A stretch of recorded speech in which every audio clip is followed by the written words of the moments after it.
안녕하세요. 세연에 빠지다의 DJ 민영입니다. 사연을 읽다 보면 정말 열받고 분통 터지는 사연들이 많은데요. 그치만 오늘의 사연처럼 이렇게 쉴 틈 없이 열이 올랐던 사연은 처음인 것 같아요. 오늘의 사연 어떤 이야기인지 같이 읽어볼게요. 안녕하세요. 저는 참으로 가슴에 한이 많은 사람입니다. 나이가 이제 얼마 안 있으면 곧 40이 되는데요. 아마 여기 사연 애청자분들보다는 나이가 조금 어릴 거란 생각이 드네요. 아무튼 사람이 고생을 하면서 인생에 굳은 살이 배기는 건 딱히 나이 차이가 없다는 생각이 듭니다. 그만큼 제 인생은 몹시 고되고 힘들었던 것 같네요. 가정을 지키고 싶어서 감내해왔던 것들이 저를 갉아먹고 있었던 것 같아요. 제 이야기를 시작해 볼게요. 솔직히 여기 시어머니들이 무척 많으신 것 같은데 이런 얘기를 쓰는 것이 조심스럽지만 그래도 그냥 객관적으로 듣고 판단해 주세요. 이런 시어머니도 있나 보다 하고 말이에요. 저의 모든 스트레스와 악감정에 대한 근원은 바로 우리 시어머니입니다. 정말 아주 단연코 자신있게 말할 수 있어요. 이걸 들으면 우리 시어머니가 또 미친 망아지처럼 날뛰면서 무슨 강아지 같은 소리를 하냐며 욕을 하시겠지만요. 사실인데 어쩌겠어요. 맨날 이러한 얘기를 입 밖에 내어 사는 분이라 더 이상 보지 않아도 비디오가 아니라고 요즘 세대는 보지 않아도 유튜브라고 하는 것을 들었어요. 그렇다고 하더라고요. 어쨌든 그래요. 얘야, 세상에 너 같은 복받은 며느리가 어디 있어? 세상 매듭에 부모도 없이 아무것도 없이 돈도 없이 이 집에 시집 온 후 이 집에 살면 감지도 없을 것 같아. 니까 이 집에 이렇게 훤한 남편을 만나서 살면 너무한 애에게 엎드려 방바닥에서 고개를 친다지도 않고 살아야 해. 너는 무슨 알아? 맨날 같은 레퍼토리가 정말 끊임없이 반복되고 또 반복되어 있어요. 질려서 어머니 몰래 한 귀에만 들려. 이어폰을 끼고 있었던 적도 있었어요. 정말 그런 소리들을 일일이 듣고 살다 보면 저는 곧 정신병에 걸릴 것 같아요. 우리 어머니가 결혼한 이후에 저를 괴롭혔던 시간들은 총 10년이에요. 이게 사람이 얼마나 피 말리고 먹는 시간인지 아시겠어요? 초등학생 아이가 대학생이 될 만한 시간이고 하여간 금수강산도 변한다는데 우리 어머니의 그 극악무도한 시집살이는 10년이 지나도 변하지 않았어요. 아니, 노망 들어감과 함께 더 깊고 지독해졌답니다. 제가 어머니에게 뭘 그렇게 잘못한 걸까요? 우리 어머니가 볼 때 제가 잘못한 것은 딱 3가지 같습니다.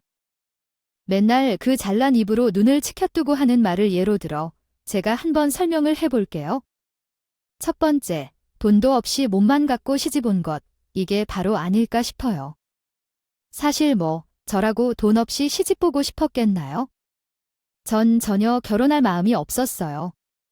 그런데 그때 남편의 나이가 꽤 많은 편이었고 예비시댁이었을 당시하도 결혼 얘기를 물고 늘어지니까 어쩔 수 없이 그렇게 된 것뿐이라고요. 그때 남편도 아주 온순하게 저를 꼬여냈어요. 민주야, 정말 괜찮다니까. 몸만 와. 우리 아버지랑 어머니 그리고 누나들 다 너 기다리고 있어? 다들 이렇게 어린 막내 꼬맹이를 며느리로 본다고 엄청 기대들 하고. 있다니까 깃다고 하니까 로수정, 결혼하자 결혼하자. 응무로 수정, 아주 마음이 침체되어 있는 때였답니다. 아주 마음이 침체되어 있는 때였어요. 로수정, 상황이 참으로 기구했던 게 뭐냐면요. 두 상황이 참으로 극악했던 것은 두로수정. 그런데 화물차로부터 연속해서 추돌당하게 되셨어요. 로수정, 끔찍한 교통사고를 당하게 되셨어요. 장례식장에서 끔찍한 교통사고를 당하셨어요. 장례식장에서 로수정, 고무들이며 외삼촌 고무 들고 있던 외삼촌 부로수정, 작은아빠 큰아빠 등 많은 어른들이 오셔서 달래주셨고요. 그리고 그때 작은아빠, 큰아빠, 그리고 많은 어른들이 와서 달래주셨어요. 그땐 로수정. 남편과 사귀고 있던 때였기 때문에 당연히 남편도 함께 왔고 그 위에 있던 셋째 시누이도 따라왔습니다. 그때 저의 손을 잡아주면서 셋째 시누이가 얼마나 위로가 되었는지 모르겠어요. 당시에는 모든 것이 무너져 내리는 느낌이었기 때문에 시누이의 말로 인해 울컹하며 안아주고 울게 되었습니다. 민지 씨, 힘내세요. 두 분이 그렇게 힘들게 가지 않으셨을 거예요. 사람마다 운명이 정해져 있다고 하잖아요. 그러니까 두 분은 그만큼 살아가신 것이라고 생각해요. 세상에 살면서 많은 어려운 일들이 있고 부모님과의 이별은 누구나 겪게 될 일이에요. 그걸 민지 씨는 남들보다 조금 더 일찍 겪게 되었기 때문에 우리도 힘내보자고 말하는 건 진심으로 생각해 주는 것 같아요. 그런데 그런 말을 들었을 때 얼마나 마음이 뛰었을지, 그때 거의 새벽이 되기 전까지 울고 기절하고 다시 정신을 차리기까지 버텼던 것 같아요. 제가 서울로 올라와서 엄마 아빠와 멀어진 뒤에 이렇게 되어버린 것 같아서 내 자신을 자책하며 가슴을 치었던 것을 몰라요. 그렇게 힘들게 장례식을 치러 마음을 추스르는데 오랜 시간이 걸렸고, 그런데 한참 후에 남편은 몇 달 안 되어 프로포즈를 해왔어요. 저를 힘들어하는 걸 보니 더 마음이 급해진 것 같아요. 민주야, 너를 이렇게 혼자 둘 수가 없어. 계속 혼자 방에서 울고 있을 생각을 하니까 나도 잠이 안 오더라고. 나가 민지의 가족이 되어줄게. 우리 어머니, 아버지도 다들 같은 생각이야. 이럴수록 혼자 있으면 안 돼. 이 사람은 혼자서 살아갈 수 없어. 하여간 얼마나 말을 청산유수처럼 잘하던지. 그러니 제 누나부터 시작해서 그렇게 저에게 귀를 달디난 위로를 건네주었어. 결혼으로 쓱 넘어가도록 만들었군. 그래서 우리는 식을 올렸고 혼주 자리에는 큰아빠와 큰엄마가 대신 서주셨어. 그때도 두 분을 보면서 얼마나 혼이 나가도록 운 걸까? 두 분은 어릴 때부터 내가 잘하는 걸 보셨는지 많이 짠해하시고 눈물이 그렁그렁 하셨겠다더군. 근데 그때 제 큰엄마가 막내 조카였던 저에게 얼핏 스치듯이 한 말씀이 있는데요. 그게 좀 가슴에 남아요. 저기 민지야, 근데 결혼을 이렇게 빨리 해야 될 필요가 있어? 조카 사위가 그렇게 결혼하자고 했다고 하고 널 챙긴다니까 고맙긴 한데 그래도 사람을 한 2에서 3년은 만나봐야 하는 거야? 그러고도 모르는 거고. 그렇다고 우리가 널 책임져 줄 것도 아니면서 이런 말 하기가 좀 미안하긴 하다만 내가 느낀 게 좀 있어서 그러면서 큰엄마가 조심스레 주변을 둘러보시더니 입을 떼시는데 이때 쟤도 약간 찜찜한 느낌이 들었어요. 니네 시어머니 말이야. 얼굴이 평범하지 않아서 그런 것 같아.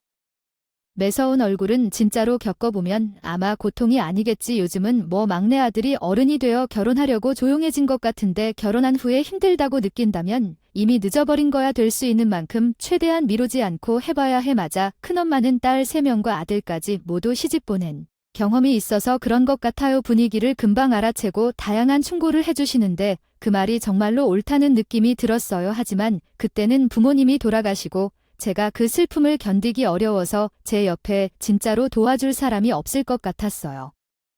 생각해서 해주는 말이냐, 어디까지 참고를 하고 어디까지 냉정한 현실을 직시해야 하는지 판단할 수가 없었어요.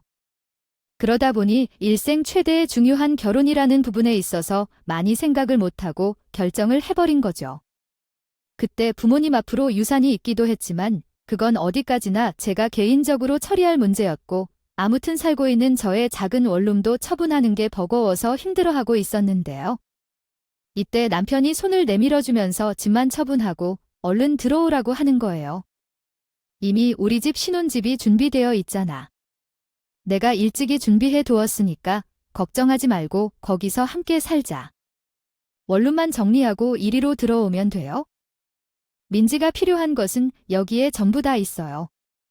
몇 번째 제사는 작은 집에 들어온 남편은 그 큰 체구로 인해 제대로 몸을 움켜쥐기란 쉽지 않을 정도로 좁은 집을 보며 약간 놀라는 듯 했어요.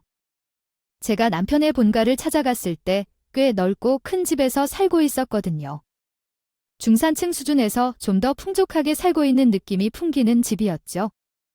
또한 이미 남편이 제 형편에 대해 대강 전달한 터였는지 그때 어머니는 저를 무척 안쓰러워하는 시선으로 바라보셨어요. 혼자 마침 독립해서 나오는 중에 그런 일을 당한 것 같아요. 얼마나 힘들었을까? 이제 결혼해서 행복한 가정을 이루고 잘 사는 삶을 살 수 있겠죠. 남았다고 생각하고 그렇게 살아가야지. 그러니까 이런 말씀을 하실 때까지만 해도 저는 잘 구분을 하지 못했어요. 날 정말 생각해서 해주는 말인 건지 아니면 시월드의 문을 열면서 환영하는 말이었는지 말이에요. 아무튼 정말 몸만 오라 하면서 저의 혼잡한 환경 속에 자꾸 손을 뻗어대니 저는 단돈 3천만 원도 준비하지 못한 채 결혼을 하게 되었어요. 겨우 예식을 준비하는데 보태고 신혼여행을 간다든지 그리고 남편이 준비한 집의 가전을 조금 채우는 정도로만 보태게 되었던 거죠. 일단 여기까지가 저희 시어머니가 저를 지독하게 싫어하게 된 첫 번째 이유인 진짜. 몸만 가지고 시집 온 건 이거예요. 이 부분에서는 어머니가 저를 딱히 어쩐 것도 없는 것 같은데 왜 그러느냐고요? 아니에요. 신혼여행 다녀온 다음 정말 아수라 백작처럼 완전히 돌변하셨거든요. 혼인 신고도 했겠다. 집에 가전도 들였겠다. 식도 올렸고 완전히 우리 아들의 와이프이자 내 며느리가 되었겠다. 이제 더 뭐 볼 게 없는 거예요? 정말 어머니는 거짓말처럼 차라리 거짓말이었으면 좋겠다 싶을 정도로 매일매일 저희 집에 드나든다는 게요. 진짜 여기가 어머니의 무슨 세컨하우스인지 알 수가 없어요. 오며 가며 계속 그렇게 배를 주구장창 눌러대시는 거예요. 그러다 제가 조금이라도 싫은 기색을 띨게요. 하면 적어도 그 무렵에 본인을 시켜서 전화를 걸어야 했다고 저에게 야단을 쳤어요. 왜 본인이 아니라 딸을 시켜서 전화를 걸었는지 궁금해했지만 시누이는 본인은 중재한 셈이라고 말하며 전화를 걸었지만 몹시 불편한 듯 해했어요. 우리 부모님의 장례식 때는 마치 세상 제 편인 것처럼 굴었지만 다 사실 그런 척한 것이었죠. 얼마나 머무르느냐는 어른들이 거기서 무슨 하는지 싫어하는 태도를 드러냅니다.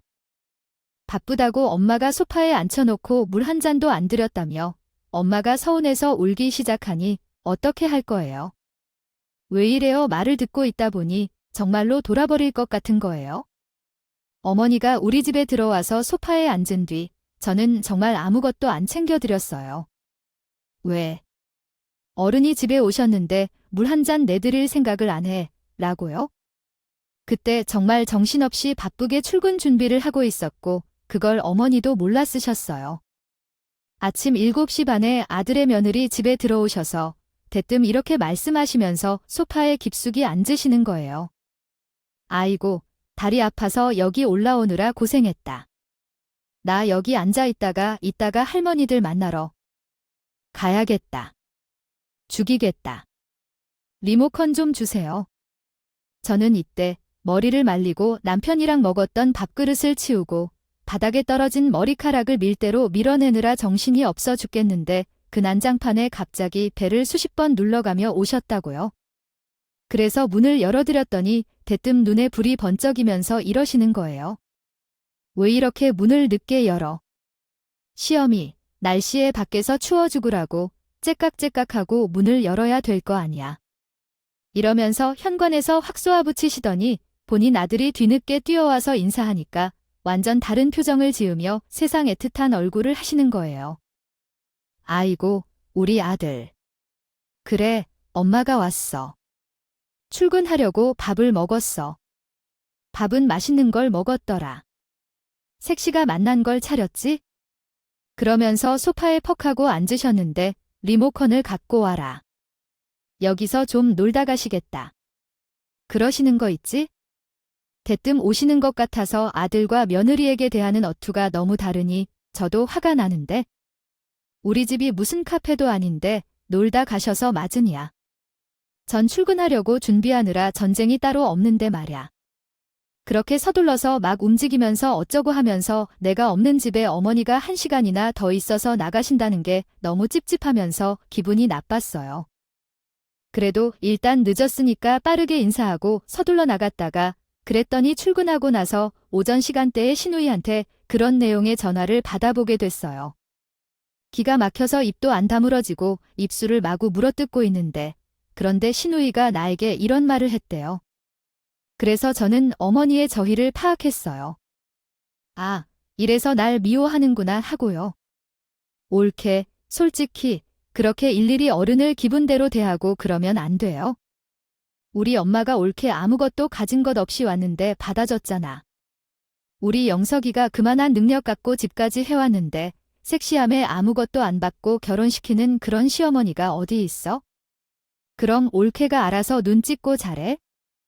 드려야 하는 나는 이렇게 가운데에서 중재까지 해야 해. 정말로 너무 피곤해 진짜. 이런 말을 아무렇지 않게 하는 셋째 시누이를 보면서도 위에 있는 언니들이 이혼한 것처럼 똑같이 해야 하는 것 같아. 사이코 시댁을 만나봐야 정신을 차리게 될 것 같아.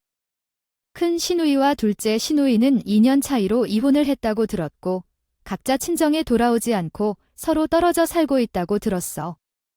그래서인지 나랑 마주칠 일이 거의 없고 오직 셋째 시누이만 표독스럽게 내게 때려 연락하고 간섭하는 것 같아요. 제게 그런 식으로 지내다 보면 시어머니를 놓게 되면서 말이죠. 올케는 시댁을 정말 잘 만난 줄 알아야 돼요. 우리 어머니는 정말 대단한 분이시거든. 시집살이가 얼마나 힘든지 알아야 해요. 저와 같으니까 버티는 거예요. 그런데 올케는 우리 엄마와 같은 사람을 시어머니로 만나놓고 왜 그렇게 불만이 많은 건지 이해가 안 돼서 물어보는 거죠. 시댁이 어떻든 저떻든 나와 무슨 상관이 있는지 전혀 모르겠어요. 말리는 시누이가 시어머니보다 더 싫다는 말은 깊이 공감해요. 어쨌든 이런 말을 만든 사람이 누구든 우리말로 사용해서 퍼뜨려 한국어 기네스북에 신청해서 등록시켜야 하는 게 아닐까요? 싶네요. 진짜 제 오랜 결혼 생활 중에 시어머니 못지않게 정말 박빙으로 절 괴롭히고 못살게 굴었던 것이 시누이였거든요. 아무튼 앞서 말한 대로 제가 가진 것 없이 시집와서 돕게 눈을 뜨고 째려보던 어머니 말이에요. 그것 말고도 두 가지 이유가 남았죠. 두 번째 이유를 따져보자면 그렇게 하나밖에 없는 며느리가 죽일 듯이 미웠던 것은 그 뒤에 친정 부모님이 없기 때문이에요.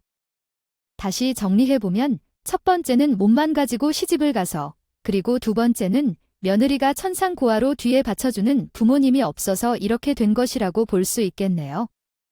진짜 제 뒤에 뭐라도 따져줄 어른이 없다고 생각해서 그런지 몰라도 가끔씩 무시하고 말하기도 함부로 했어요. 딱히 일러 바칠 만한 친정구석도 없고 야단칠 사람이 없다고 생각했었나 봐요. 어느 날 어머니가 이런 망언을 했어요. 민지야, 이제 부모님이 안 계시니까 더 우리한테 잘해야 된다고. 부모 없이 시집 온 만큼 더더욱 시댁이나 시부모에게 넙죽 절해야 한다고 이런 말이 오가면서 저도 어머니에 대한 분노가 많이 쌓여 거의 참지 않고 곧장 받아치게 되었어요. 결혼 3년 차가 되니까 더는 참을 수 없어요. 있을 수가 없었어요. 하루하루 새로운 막말들이 쏟아지니까요. 어머니, 그게 무슨 상관이에요? 우리 엄마 아빠가 안 계신 거랑 대체 무슨 연관이 있는 건데요? 그게 왜 이유가 되죠? 그러자 어머니는 제멋대로 답을 정해놓고서 갑자기 이유를 따져 물으니 아무것도 없는 빈 깡통 논리인 걸 들키기 싫으셨나 봐요. 버럭 화를 내지르시면서 저에게 마구 윽박 지르시더군요. 어른이 말하면 그런 줄 알아요. 그런 게 다 있어. 일종의 막말론의 신랑 말이야. 사회사랑은 장모라는데 어디 사랑해줄 장모가 살아있기를 하냐 뭘 하냐 그런 게 없으니까 하는 말 아니냐고 내가 틀리니 말했어. 부모로부터 제대로 된 교육도 받지 못하고 이렇게 방황하는데도 근본 없는 시어머니가 받아주신다는 것에 감사해야 한다. 그래서 오히려 더 잘해야 한다. 당신이 우리에게 많은 진심을 보였다고 하는 말을 대체 어떻게 이해해야 하는지 저만 이해가 되지 않는 건가요? 사연을 듣는 분들, 이 말을 정말로 이해하시나요? 혹시 자신이 시어머니인 경우를 제외하고 한번 곰곰이 생각해 보세요. 정말 며느리가 친정부모 없이 시댁에 있는 것이 죄가 되는 부분인가요? 얼마나 생각해도 왜 그런 식으로 생각해야 하는지 이해가 되지 않습니다. 이러한 문제에 대해 남편과 이야기를 나눠보세요.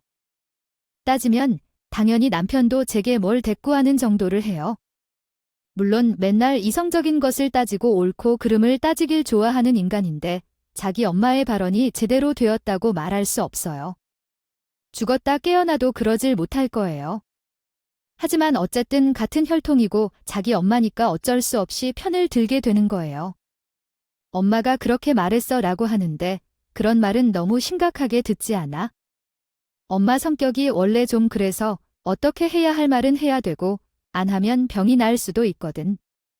젊은 사람이 대충 듣고 걸러야지 뭐 어떡하겠어. 그냥 모든 일이 이렇게 되는 식으로요.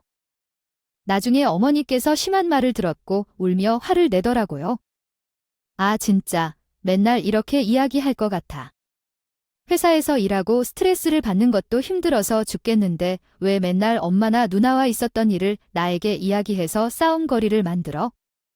너는 너네 가족을 욕하면 좋냐고 이렇게 말했다면 나도 그래도 넘어가지 않고 받아치고 싶은 말이 충분히 있었어요.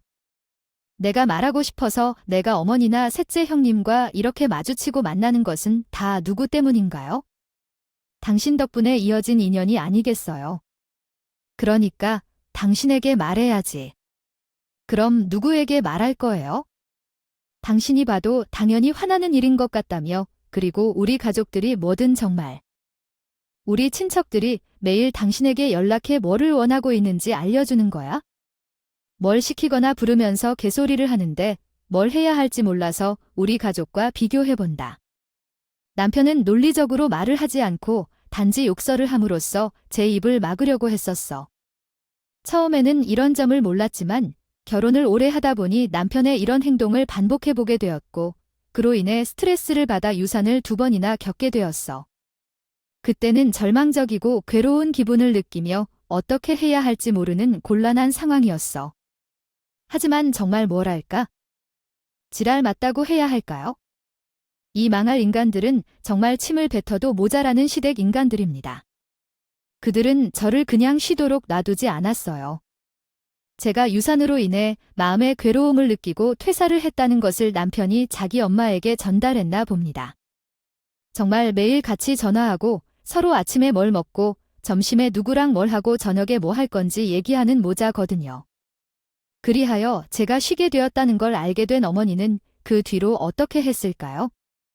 보통의 시어머니들이라면 며느리가 유산으로 쉰다고 하면 그냥 그렇다고 받아들이는 분들도 있을 거예요.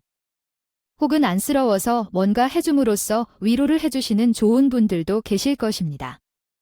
하지만 아무런 살펴보지 말자. 동물도 자기 새끼를 잃거나 몸에 다쳤을 때 정신적으로 제정신이 아니라고 합니다.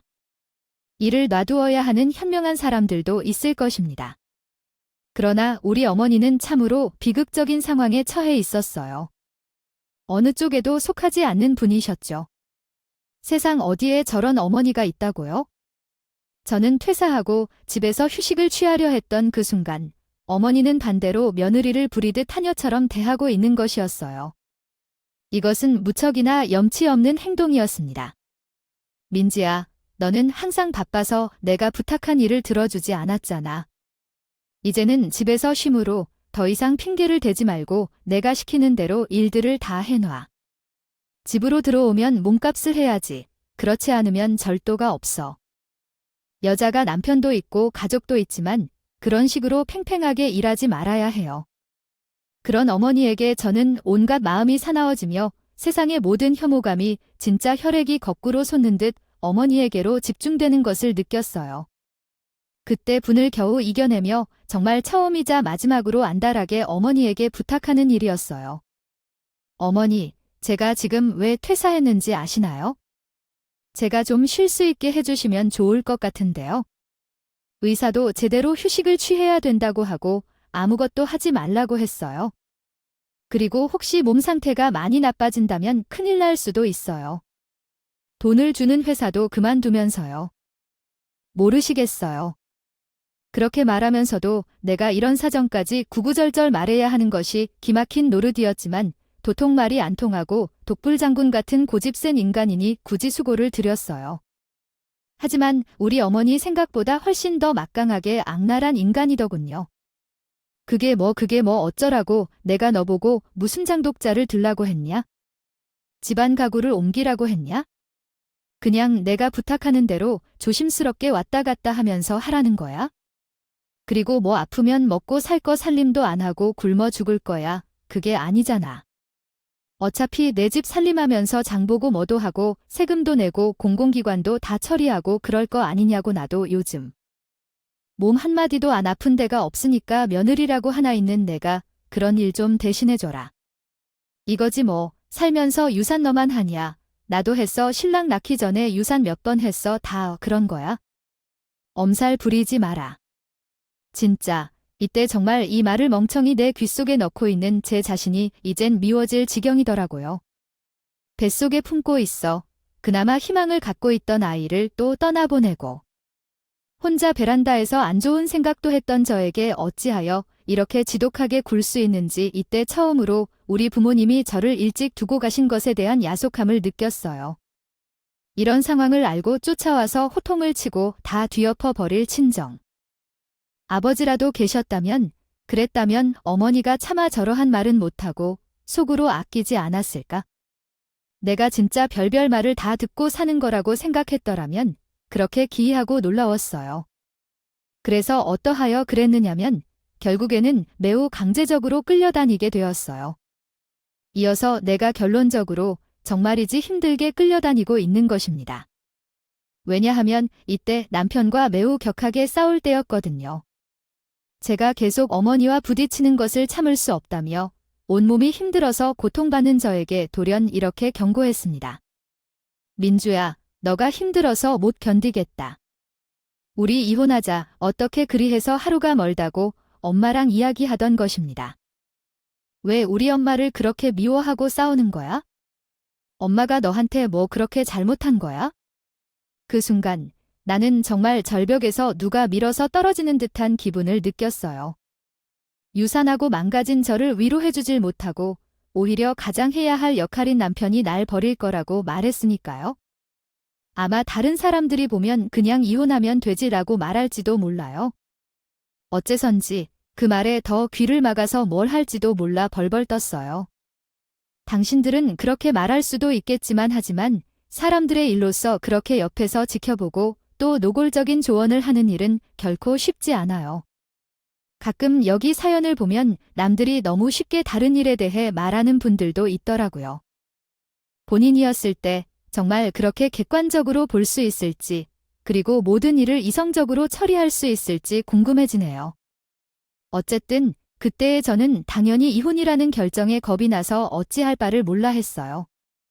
왜냐하면 친정 부모님을 먼저 보내드린 지 5년도 채 안 돼서 결혼 생활도 비슷한 연도였고 2번의 유산을 겪고 마음이 지쳤던 상태였거든요.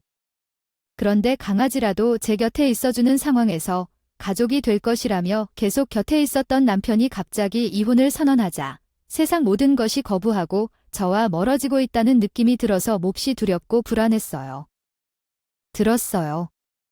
이때 저는 수시로 손톱을 물어뜯기도 하고 입술도 뜯고 하도 뜯어대서 구수염인지 뭔지 아는 입술염증까지 걸렸답니다. 그런 저를 보고 어머니는 보기 흉하다며 놀려대시더군요. 너 입술 꼬라지 좀 봐라. 그게 뭐냐. 무슨 창난젓이 너무 그런 젓갈도 아니고 아주 숭해서 못 봐주겠다. 네 그 꼬라지를 하고 있으면 내 서방이 퍽이나 어이구 우리 섹시하면서 다가오겠다 하죠. 나 봐라. 나이 들어서도 이렇게 관리 잘하고 있으니까 내 아버님이 딴 생각 못하는 거야? 여자란 자고로 말끔하게 있어야지. 하여간 천박하게 그 입술 꼬라지가 뭐냐. 어휴. 정말이라도 정신이 없다. 그럴 때마다 불쌍하게도 나를 비웃으면서 책망하는데 이러면 안 된다고 진짜로 말이야. 정말로 다양한 생각이 머릿속을 지배해. 그 노인놈, 정말 내가 언제까지 이러다 버틸 수밖에 없을까? 내가 그냥 먼저 죽는 게 더 좋을까 하는 그런 생각들 말야. 남편은 제가 이혼을 하겠다는 말에 겁을 먹은 모습이 보였을지도 몰라. 자신이 아주 잘된 길로 가고 있다고 믿는 듯 했어. 제가 상황을 조금이라도 보고 제 의견을 말하려고 하면 마치 개를 훈련시켜 바른 길로 가게 하듯이 말야. 때때로 큰 소리로 나를 책망하기도 해. 뭘까? 우리 엄마가 낮에 그렇게 하고 가서 기분이 나쁘다는 거야? 너 지금 좋아? 그럼 이혼해. 너 진짜 정신 못 차렸구나. 너 말이야. 지금 우리 셋째 누나도 벼르고 있어? 길에서 누나 만나도 인사 제대로 안 하고 휙 가버렸다며. 누나가 너 표정도 음침하고 아주 무뚝뚝해서 꼴보기 싫다고. 어쩜 가정 있는 여자가 그렇게 음침하고 죽을 상을 하고 돌아다니냐고. 재수 없다고 하더라. 진짜 왜 그러냐? 이래서 사람들 보는 눈 다 똑같다니까. 내 눈에도 꼴불견인데 다른 사람들이 봐도 다 똑같은 거 아니야.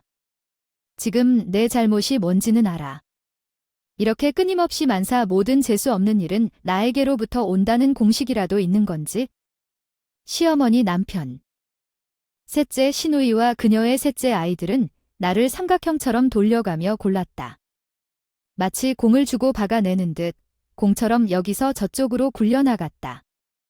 신우이에서 어머니, 어머니에서 아들로 이렇게 한 바퀴씩 전달되듯 나를 굴려나갔다.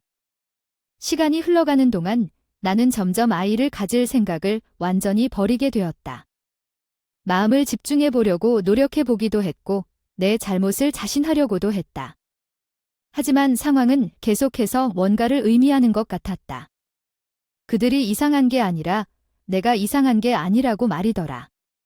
그걸 왜 계속해서 느끼게 되었는지 혼자 생각해 보게 되었다. 결혼 10년 차에 접어들면서 이제는 아이가 없어도 구박받게 되었을 때에 터진 일들 때문입니다. 어머니가 저를 그렇게 싫어한 이유 중 마지막 세 번째는 바로 아이를 낳지 못해서입니다. 앞에 두 가지 이유만큼 확증은 없지만 그냥 분명한 이유라고 생각합니다. 아니면 다른 이유가 없거나 그냥 며느리로 들어왔는데 만만한 존재로 인식되어 죽을 때까지 괴롭혀야 한다는 심보가 있을 수도 있겠네요. 여하튼 우리 어머니가 저를 싫어하는 세 가지 이유는 모두 돈이 없고 친정 부모가 없고 아이를 낳지 못해서라는 매우 부끄러운 이유로 볼 수 있을 것입니다. 자기 큰딸과 작은딸이 시댁에서 이혼하고 왔을 때에는 그렇게 마치 마녀처럼 저주를 주고 그쪽으로 잠도 안 잘 거라고 욕을 해대는데 자기가 그 집 사돈들보다 더 악마 같은 시어머니가 된 건 모르는 거죠. 어머니와 셋째 시누이의 괴롭힘이 날이 갈수록 점점 더 악랄해졌어요. 셋째 시누이는 아주 기고만장해져서 저한테 지네 가문이 어찌 뭐 어쩌고 하는 개소리를 하는데 그놈의 진가 가문은 무슨 이혼 안 하면 큰일이라도 나는 뭔가가 있나 봐요 라고 생각합니다. 이 중에 사촌 시동생이 아들 하나를 두고 이혼을 하게 되었거든요.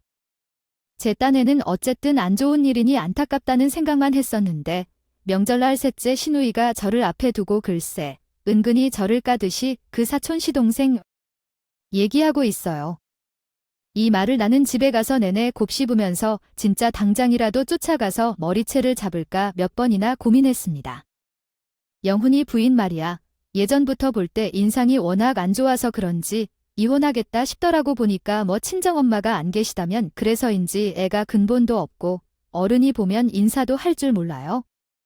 멀뚱멀뚱 쳐다만 보고 얼굴도 시커멓고 우울해서는 애기도 되게 늦게 들어섰다며 당연히 그럼 이모들은 며느리 미울 만큼도 하지 않을 거라고 생각하거든요.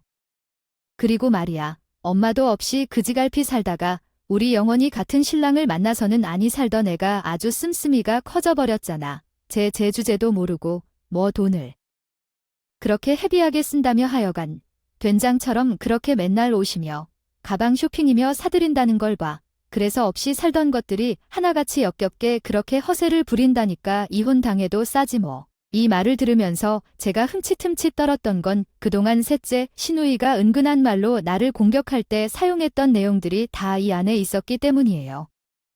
저를 보고 부모님 없이 자라서 예의가 없다고 하면서 시어머니 생신을 해마다 며느리가 집에서 집석을 벌여야 한다는 것도 모르고 안부 전화도 주일주일 안 주었다고 무엇이오.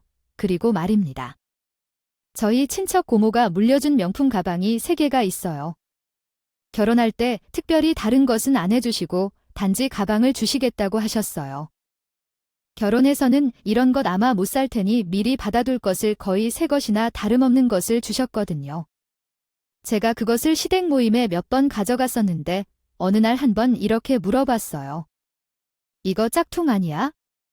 뭔가 짝퉁 같은데 그런 거 들고 다니면 쪽팔리지 않아. 우리 영석이 얼굴 생각하면 그런 거 들고 다니기 좀 그렇잖아. 얘가 하는 것도 다 의심받겠어. 네, 이거 정품 맞는데요. 집에 보증서랑 영수증까지 다 그대로 있는데 무슨 말씀이세요? 그러자 시누이는 입을 삐뚤게 악물더니 갑자기 또 건수를 잡았다는 듯 바로 생글거리며 물었어요. 그래, 어머 그럼 이거 올케가 직접 명품 매장에서 산 거야? 헉, 이런 것은 정품은 보통 2,300원 정도 하는데 그러세요. 올케가 그랬더니 우리 영석이 돈을 다 산 건 아니거든. 우리 영석이 밖에서 고생하는데 가방 하나에 2,300원이라니. 돈을 그렇게 호화롭게 쓰면 어떻게 되겠어요? 아무리 없이 살다가 돈이 생기더라도 말이죠. 우리 영석이 너무 아깝다. 그래서 그때 제가 딱 정색했어요. 선을 넘지 말라고 매우 단호하게 말했죠. 형님, 이것은 저희 고모가 물려주신 것이고 제가 돈 주고 산 게 아니에요. 이제 어떻게 대답하실 건가요? 그리고 돈이 생겨서 좋아한다는 말이요. 나는 2번 휴직한 적도 없고 현재 일하고 있으니까 내 사정은 어떠세요? 정말 내 돈으로 살 수 있는 것이란 거다. 그게 뭐가 잘못된 거예요? 그러자 신우이는 진짜 마치 마귀 할멈 같은 인간인지 엄마를 똑 닮아서 그런지 몰라도 아주 이죽거리면서 또 제 약을 올리는 게 있죠. 정말 도저히 제가 당연히 제 권한이 없었어요. 어머, 우리 왜 화났어? 엄마. 영석아, 이리 와봐. 왜 화났어? 아이고, 또 예민하게 군다. 진짜 하여간 우리 옳게 무서워서 말을 못해요. 왜 그래, 진짜. 농담도 못해. 맨날 그렇게 눈을 패니까 사람들이 예민하다고 무서워해.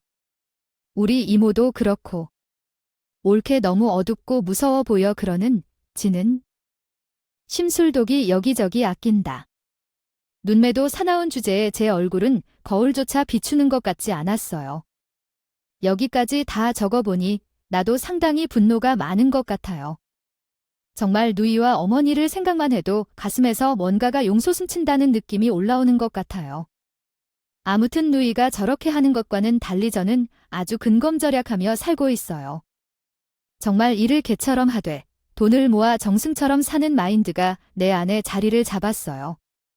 그 이유는 뭐냐면 감사해야 할지도 모르겠어요. 다 그들 덕분이거든요. 돈 없이 온다며 무시하고 돈 때문에 그들 집보다 사무실을 많이 가진 것처럼 나타내며 다시는 돈을. 그래서 너희들한테 서름을 당하지 않겠다고 이를 박박 갈게 된 거야. 간혹 내가 아팠을 때조차도 시댁은 결코 내 입장을 이해해주지 않고 그런 식으로 대해먹고 몰아먹었어. 아파서 병원 가야 한다고 이야기해도 그렇게 말을 독살맞게 하거나 비웃으면서 촉구하고 그래도 통하지 않으면 본인 아들이자 본인 동생인 내 남편을 통해서 신우이와 어머니는 나를 그렇게 욕을 퍼부었어. 그래서 곧장 남편은 나에게 전화해서 화를 냈어. 너, 우리 엄마랑 누나 말 안 듣고 왜 그래? 진짜 혼날 거야. 제대로 아직도 정신을 못 차렸네. 여기까지 써보니 갑자기 좀 서운해지네요. 당신 아이가 30대 중반에 들었던 저가 뭘 그렇게 잘못하고 죄가 있어서 40대 후반인 남편에게 그렇게 야단을 맞아야 했을까요? 10살짜리 어린애도 아닌데 뭘 그렇게 야단 맞고 혼나야 할 일이 있어서 시누이와 어머니의 감시를 받고 고자질을 당해가며 욕을 먹어야 했던 걸까요? 저는 길을 걸으면서 맑은 하늘을 봐도 기뻐하지 않았고 주변에 꽃이 피고 계절이 바뀌고 코로나가 왔다가 조금 해소되는 와중에도 조금의 감사나 어떤 인식조차 느낄 수 없었어요. 그나마 코로나에게 고마운 게 있다면 그 놈에 망할 것 같습니다. 정말 역병 같은 시댁 모임을 대폭 줄여서 못했다는 거예요. 어머니가 욕심부려서 기어이 만나려고 치면 누가 주변에서 확진이 되거나 혹은 가족 중 누가 코로나에 걸리거나 그것도 아주 혹독하게 걸려서 바닥을 기어다니고 죽을 상이 될 정도가 되어서 아무리 악을 쓰고 모이고 싶어도 도저히 만날 수가 없는 지경이 되었어요. 코로나를 겪고 있다 보니 저도 새삼 드는 생각이에요. 세상만사 당장 어떻게 될지 모르는데 내가 왜 이렇게 참고 있지, 뭘 위해 이렇게 열심히 살고 있지, 그런 생각이 두둥 떠오르는 거예요. 남편도 이때는 무슨 날개 피고 나대던 호랑이가 갑자기 날개도 꺾이고 발톱도 빠진 결국 그냥 라고 회렸나? 것처럼 불었어요. 맨날 자기 뒤에 들러붙어서 이래저래 사죄하던 누나나 엄마가 없으니까 약간은 낑낑대고 눈치를 보더군요. 여전하게 참견은 있었지만요. 단지 이전보다는 심하지 않을 정도였어요. 그런데 제가 갑자기 큰 사고를 당하게 된 거예요. 코로나가 아니더라도 이런 큰 사고를 당하면 일이 커질 판에 코로나라는 삭막한 사태 안에 겪게 되니까 정말 장난이 아니더라고요. 검사할 것도 많고 병원 절차도 너무 복잡해지고 하나하나 따지기 힘들어지고 진짜 지치기 쉬운 상황이었어요. 게다가 저에게 있어서 교통사고라는 건 되게 큰 트라우마예요. 이것으로 인해서 부모님을 먼저 보내드리기도 했고 이후로 운전하는 것에 대해 많은 두려움이 있었어요. 하지만 하도 시댁 심부름에 시달리면서 여기저기 쫓아다니다 보니 어쩔 수 없이 운전을 해야 했는데요. 그날도 되도 않는 무슨 놈의 바디필로우를 사서 시댁에 갖다 달라는 어머니의 부탁 때문에 간 거였어요. 어머니가 허리가 아프다고 해서 내가 와서 사와라 하면서 말을 해요. 그런 중에 이것도 사고 저것도 사오라고 얹어대는 게 왜 그렇게 많은 건지 제 휴일을 보닌 시간처럼 부려먹으려고 하시더라고요. 이골이 나서 빨리 이것을 갖다 드리고 끝내버리려고 했던 차에 그만 예상치 못한 일이 일어났어요. 그러나 그 지점은 워낙 혼잡하고 산안스러워 여러 사고를 경험했어요. 의식을 잃을 정도로 최악의 사고는 아니었지만 여기저기 뻐근함을 느낄 수 있었고 여러 가지 공포감이 밀려왔어요. 응급실에 실려온 후 보호자인 남편에게 연락이 되었고 마지막으로 통화한 사람은 어머니였기 때문에 어머니에게도 연락했어요. 그래도 먼저 도착한 건 어머니였고 잠시 후에는 남편도 급속히 도착했죠. 그런데 이야기가 있는데 그 상황에서 우리 어머니는 나와 마주한 순간 가장 먼저 건넨 말이 이건데요. 믿기 어렵겠지만 얘야, 저기 그거 뭐냐, 바디 머시기인가, 그거 있잖아, 안고 자면 좋다고 했던 거 그게 어디 있나요? 혹시 그게 터졌다면 새로 사야 하는 거야? 정말 여기서 온몸에 피가 빠져나가듯 다시 말로 못할 스트레스가 밀려오네요. 어떻게 사고가 난 후 응급실에 실려온 며느리에게 제일 먼저 건네는 말이 그런 건가요? 저는 어머니의 생필품 목록보다도 못한 생명줄이라는 건지요. 속으로 정말 피가 섞인 워낙에 많이 고여있고 또 고여있던 그 깊은 옹달샘 같은 한숨이 막 섞여 올라오려 하고 있어요. 남편이 그나마 옆에서 좀 거두면서 뭐라고 했는데 아이 엄마 민지가 지금 사고 난 후 누워있는데 라고 하더군요. 무슨 소리야? 그거 내가 찾아볼 테니까 그런 얘기는 하지 마. 이렇게 남편이 뭔가 말하자마자 옆에 있는 간호사가 힐끗 쳐다보더니 저와 눈이 마주친 것 봤어요. 그 간호사도 이런 내용을 어느 정도 들은 것 같았는지 어이없다는 표정으로 고개를 살짝 저으시더라고 했습니다. 그리고 이제 CT를 찍게 되었는데 아들이 외부적으로 며느리의 편을 들어 당황스러워 하시는 것 같았어요. 어머니께서 거기서 희대의 말을 하셨는데 말이나 그런 말을 다시 한번 들으면 어려울 정도로 큰 소리로 한 말씀을 하셨다고 했어요. 그때 주변에 있는 모든 사람들이 놀라 움찔했을 정도니까요. 얘야, 그게 어떻게 보이나? 그런 걸 어떻게 알겠니? 돈을 벌어서 먹고 사니까 그런 건 돈 낭비하지 마. 이 CT가 뭐야? 그것에 돈을 많이 쓰는 거 아니야? 아니야, 다 돈 낭비야. 괜찮아. 하루 쉬면 나으니까 그냥 찍지 말라고 알겠어. 그러면서 마구 윽박 지르고 고함을 치시는 거예요. 이 앞전에 저와 눈이 마주쳤던 간호사는 저와 어머니를 연신 돌아보면서 몹시 당황스러운 표정을 짓더군요. 저는 사고 보고 그냥 눈앞에 누가 저 어머니 좀 치워버렸으면 좋겠다는 생각이 들며 온갖 환멸감이 밀려오더라고요.